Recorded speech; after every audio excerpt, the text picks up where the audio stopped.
सुट्टीचा दिवस असला ना, की पेंडिंग कामं करून घेणं, नाहीतर कुठेतरी फिरायला जाणं हे सगळं होत असतं आणि 2-3 महिन्यानंतर का होईना, पण आम्ही नारायणपूरला नक्कीच जातो. सकाळी लवकर सगळी कामे आवरली आणि निघालो. नेहमी आम्ही ज्या शॉर्टकट रूटने जातो, तो रूट न घेता आज आम्ही हडपसरवरतून निघालो. घाटाच्या अलीकडे पुलाचं काम चाललेलं होतं, म्हणून तिथे थोडासा रोड खराब झालेला होता आणि खूपच निसर्गरम्य असं हे वातावरण आहे आणि एवढा वळणावळणाचा दिवेघाट संपल्यानंतरनं आम्ही जाऊन पोहोचलो. दिवेघाटामधील जी विठ्ठलाची मूर्ती आहे तिथे. इतकी भव्य आणि जवळ-जवळ 60 फूट एवढी उंच ही मूर्ती आणि सेम पंढरपूरच्या विठ्ठलाप्रमाणे आहे. खूपच छान आणि मनाला प्रसन्न करणाऱ्या हरीच्या मूर्तीचं आम्ही दर्शन केलं आणि सोबतच गर्दी पण अजिबातच नव्हती. म्हणजे आपण आपल्या वेळेप्रमाणे निवांत फिरू शकत होतो. भरपूर वेळ आम्ही इथे घालवला. घरातून चहा पिऊन निघालो होतो. ब्रेकफास्ट पण केला नव्हता. प्रथाने सकाळी थोडेसे स्नॅक्स खाल्ले होते. मग तिला पण भूक लागलेली होती. जेवण तर बाहेरच होणार होतं.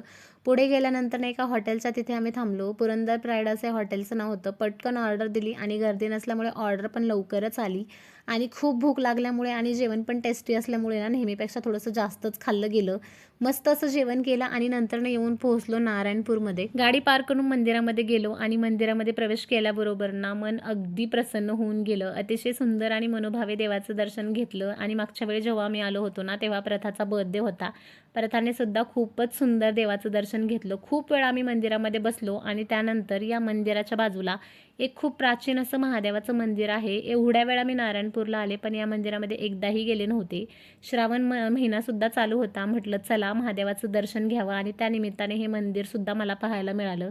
खूपच प्राचीन आणि जुनं असं हे मंदिर आहे आणि सगळी कलाकृती जी आहे ती दगडामध्ये केलेली आहे. खूपच सुंदर असं देवाचं दर्शन करून झालं आणि नंतर आम्ही परतीच्या प्रवासाला सुरुवात केली. गणपतीचं आगमन आता थोड्या दिवसानंतर होणारच आहे. त्याच मूर्तींचं कलरिंग वगैरे चालू होतं, ते आम्हाला पाहायला मिळालं. नंतर आम्ही घरी आलो आणि खूप काही भूक नव्हती, म्हणून मग थोडीशी गोसावळ्याची आणि थोडी बटाट्याची भजी मी बनवली आणि सगळ्यात सोपा आणि सगळ्यांना आवडणारा पदार्थ म्हणजे खिचडी बनवली. मस्त असं जेवण केलं. चला भेटूयात नवीन व्लॉगमध्ये. तोपर्यंत चलो बाय.